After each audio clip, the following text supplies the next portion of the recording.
স্বাধীনতা দিবসে প্রথমবার লালকেল্লায় বাজলো বন্দে মাতরমের সুর। কোথাও গানে তো কোথাও কণ্ঠে, তো কোথাও কর্মেও এই বন্দে মাতরমকে দেখা গেল। যেমন নদিয়ার ফুলিয়াতে, সেখানে হ্যান্ডলুমের শাড়ি, সেখানে 47 বার বন্দে মাতরম লেখা। দেখুন একবার।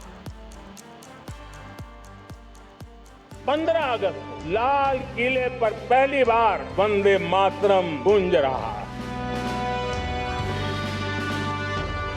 বন্দে মাতরমে মুখরিত ভারত। বাংলায় বন্দে মাতরম আছে ধ্বনিতে, আছে শিল্পে, ঐতিহ্যের তাঁতে।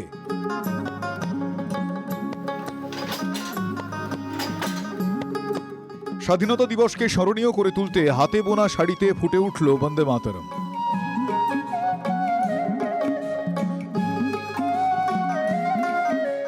নদিয়ার ফুলিয়ার রাষ্ট্রপতি পুরস্কারপ্রাপ্ত অভিনব বসাকের ভাবনা থেকে বুননে বন্দে মাতরম। বন্দে মাতরমকে শ্রদ্ধা জানাতে এ শাড়ি পরার জন্য নয়, দেখার জন্য। ধোয়াত শাড়িতে বন্দে মাতরমকে বুননের মাধ্যমে ফুটিয়ে তোলা হয়েছে। এটা শুধুমাত্র একটা করেছি আমাদের মনের ভালো লাগার জন্য, আমাদের বাংলার তাঁতের একটা উৎকর্ষতাও বলতে পারে। নদিয়ার তাঁতশিল্পীদের অভিনবত্ব আরও আছে।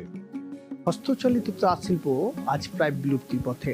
এরই মধ্যে সুখবর, নদিয়ার শিল্পীরা তারা তাঁতের মধ্যে ফুটিয়ে তুলছেন জাতীয় পতাকা।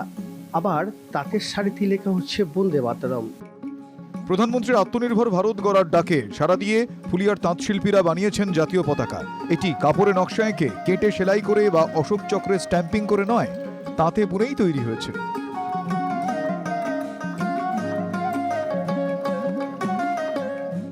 কেউ ওই তাঁতে সম্ভবত বোনে না, তান তৈরি করে সেটাকে সেলাই করে, কিন্তু আমাদেরটা একদম তাঁতে ইন্টারলকিং সিস্টেমে আমরা বুনন করেছি। তার সাথে আমরা অশোক চক্রটার কোনো স্ট্যাম্পিং করিনি, আমরা টাঙ্গাইল বুননের মাধ্যমে ফুটিয়ে তুলেছি। তাঁত শিল্পী হিসাবে সব তাঁতিরাই গর্বিত যে ভারতের জন্য আমরা দেশের জন্য কিছু করতে পারি।